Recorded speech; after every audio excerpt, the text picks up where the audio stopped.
goal for you for today is to be able to identify the difference, y'all. Identify the difference between C3, C4, and CAM plants. The biggest difference is how photosynthesis happens. Yes. Wah, wah. Just write them all down as you go. Yeah. All right, so this is all about different ways that plants carry out photosynthesis in difficult environments, right? Not every plant gets to live in its ideal environment. There have been evolutionary adaptations that help them survive in different types of weather. So, quick review of plant tissue. It's not on your notes because it's review. You already have these. What? Do we remember this? It was what we talked about on the first day of photosynthesis, right? Stomata is actually the key word I want you to remember for today. The way plants work, the way their leaf tissue works, is that inside is called mesophyll. We've got special mesophyll cells. This is a cell specialization review, right? Different cells have different types of organelles because they carry out different functions, right? Yes, our muscle cells have lots of mitochondria because they need to use a lot of energy. Mesophyll cells have a lot of chloroplasts because they are where most of photosynthesis happens, right? The stomata are the little pores in leaves that allow gas exchange to happen. Like we breathe out of our mouths and our noses. Yes? Yes. Plants breathe out of their stomata, right? It's the opposite way that we do, right? They need carbon dioxide in and they need to get oxygen out. Okay. So, quick evolutionary connection to start us off. This is in your notes. The stomata is mostly where gas exchange happens, where we get carbon dioxide in and get oxygen out. But it also allows transpiration to occur. Do you remember what transpiration is from your the evaporation of water out of plant tissue? You may have heard the word transpiration before when you were talking about the water cycle. Yes. So evaporation, specifically out of plant cells, is called transpiration. It is how water leaves plant tissue. Now, this means that in order to mitigate water loss, in order to not dehydrate, plants have to close their stomata. If they close their stomata, photosynthesis can't happen, right? Because they can't get the carbon dioxide they need, right? It'd be like if we were to dehydrate if we stopped breathing. Or the only way we could stop from dehydrating is by not breathing, right? Not great. So these plants have to create a balance between mitigating water loss, making sure they don't dehydrate, and being able to carry out photosynthesis to get what they need. Okay? So when the cell is on like emergency shutdown mode, whenever the stomata have closed and they don't have carbon dioxide to carry out photosynthesis, they default to a process called photorespiration. Photorespiration is super wasteful and kind of pointless. So why? We'll talk about that. The plants that we have been talking, or the photosynthesis system that we have been talking about, most plants that you see, this tree out here that has somehow managed to keep its leaves, right, is a C3 plant. When C3 plants don't have, or whenever it's super, super hot, their stomata will partially close just to kind of prevent excessive water loss from happening and try to breathe just a little bit. Normally, our organic product, or what we get, is 3-phosphoglycerate, or 3-PG. Whenever the Calvin cycle is starved of carbon dioxide, so whenever there isn't enough carbon dioxide to carry out photosynthesis, Rubisco will add oxygen to RUBP and not carbon dioxide.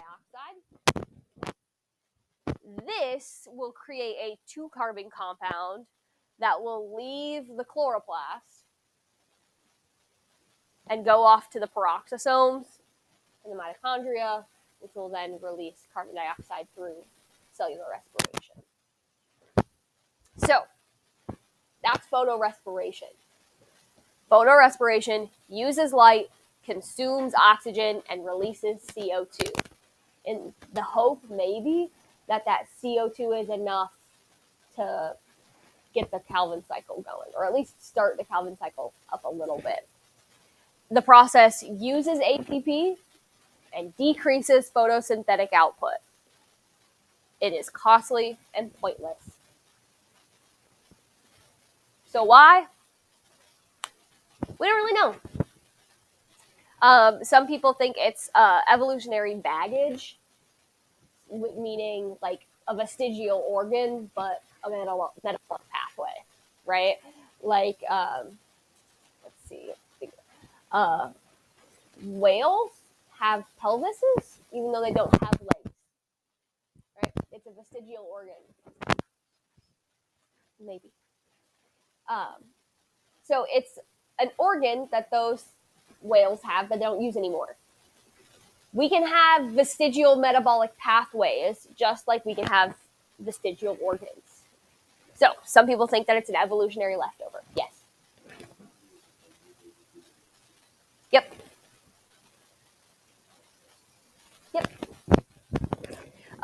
So normally in the Calvin cycle, Rubisco adds carbon dioxide to RUBP, and that goes to the Calvin cycle. We get a low temperature, right? That's at low temperatures. At super, super high temperatures, we don't have enough carbon dioxide to feed into the Calvin cycle. So Rubisco will add oxygen to RUBP, and that will lead into photorespiration. Some people think that it might be a leftover use of Rubisco. So Rubisco had another job that it did before it got kind of integrated into photosynthesis. Some people think it's a form of protection from that plant. So make sure that like systems don't shut down overall. That's photorespiration. Not all plants have to completely shut down everything in order to survive high temperatures. So there are 2 alternatives, 2 other ways that we can get what we need, or plants can get what they need in high temperatures. And this is super important, especially to plants that, grow in the desert. Cacti, succulents, etc.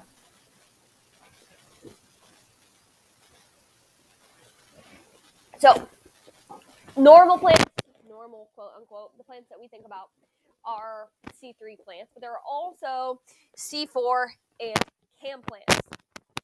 So, I've got some examples for you. Our C3 plants are our flowers. Rice is a C3 plant. Our C4 plants, sugarcane is a C4 plant. Also, maize or corn is a C4 plant. And then cacti are CAM plants. Orchids are CAM plants, and agave is a CAM plant. Agave. It's often used as a sugar substitute. Again. Doing okay back there? It's a fancy flower that takes excessive amounts of care to keep alive. All right. So specifically C4 plants. Why are they called C4 plants? Because because the first product is a 4-carbon compound. C4. In the plants that we've been talking about, in the photosynthesis we know, our output is a 3-carbon sugar, right?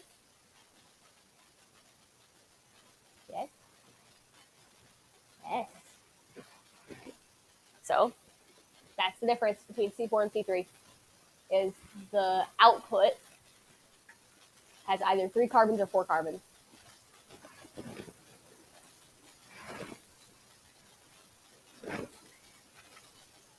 It means they have an it's got an extra step before the Calvin cycle that we're not going to get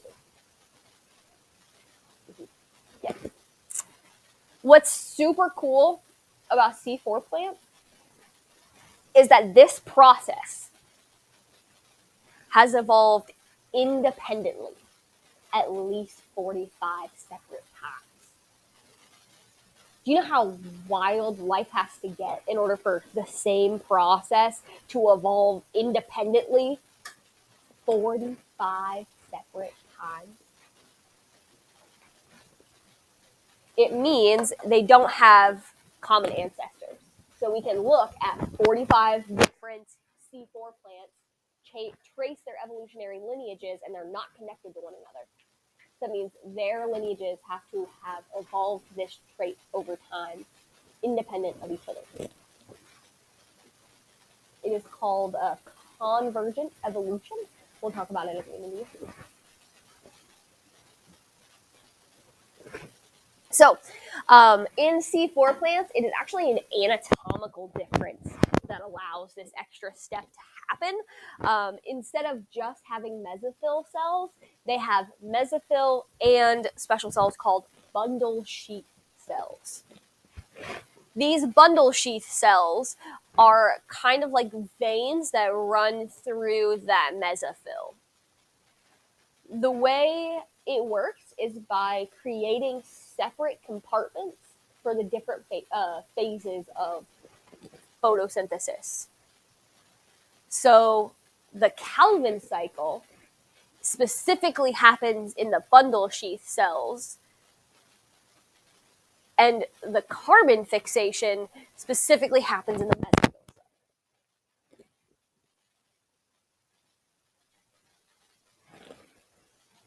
So that extra step that happens before the Calvin cycle is where most of the carbon fixation happens, and that happens in the bundle sheath cells.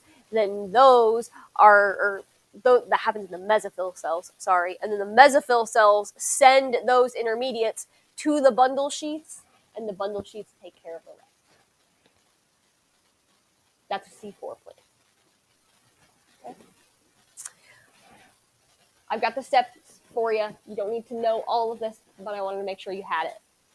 Right? So we got some steps here. This is what makes C4 plants different. They've got a special enzyme called PEP carboxylase. I have something about PEP carboxylase. That will add a carbon dioxide to a molecule called PEP. And that makes oxaloacetate. We know about oxaloacetate. Essentially, when Rubisco can't get that carbon dioxide fast enough, PEP carboxylase will.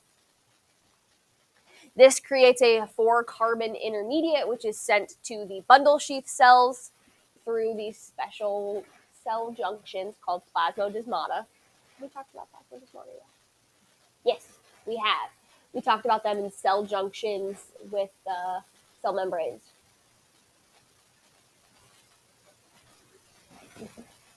It essentially just connects the cytoplasm of plant cells, right?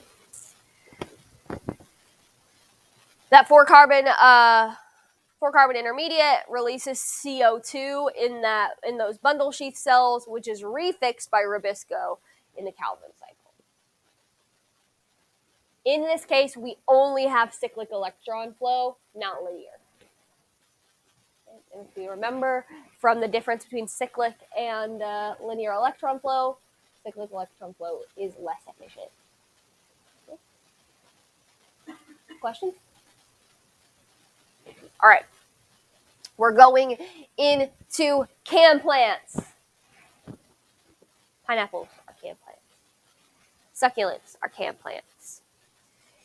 The way cam plants work is they separate the processes in photosynthesis temporally or in time. They open their stomata at night to release the products of the day and get in the things that they need, and close them during the day to conserve water, which when you think about how succulents live, right? Super, super, super hot days, mild nights, right? Making sure that those stomata are closed during the hottest part of the day will help them tremendously in preventing water loss. CAM stands for cressulation acid metabolism, which is just the process that carbon fixation happens through.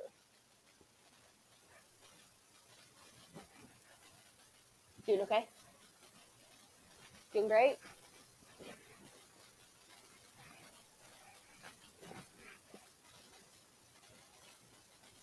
We might have to start next semester with a new season chart.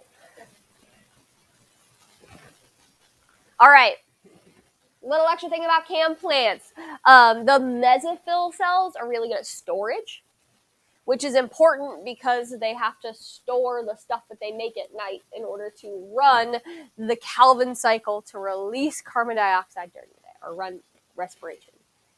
So during the day, when we've got the light reactions to make ATP and NADPH, we make all of that for the Calvin cycle, and then the carbon dioxide is released from organic acids during the day.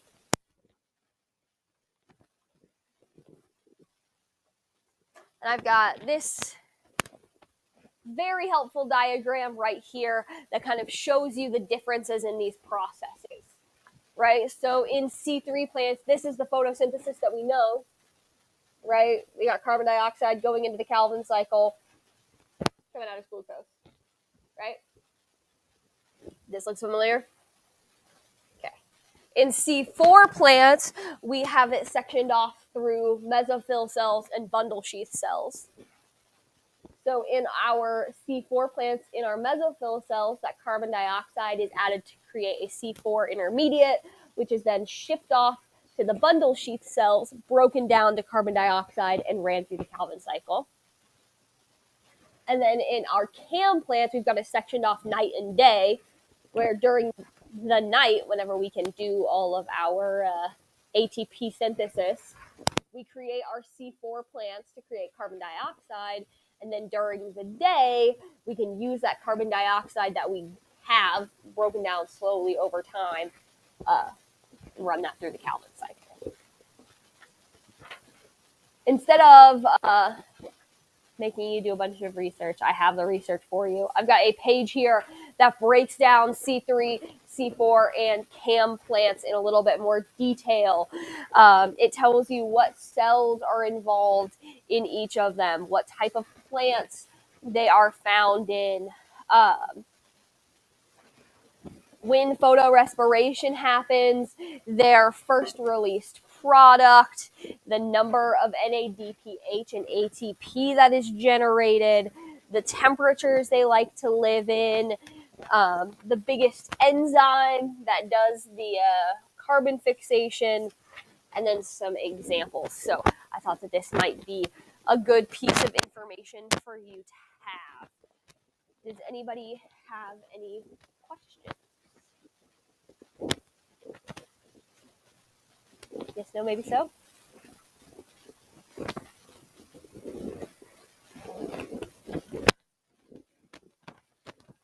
You may use the last bit of class to finish up your lab reports, as those are due today. So you can move about, find your partners, finish your lab report.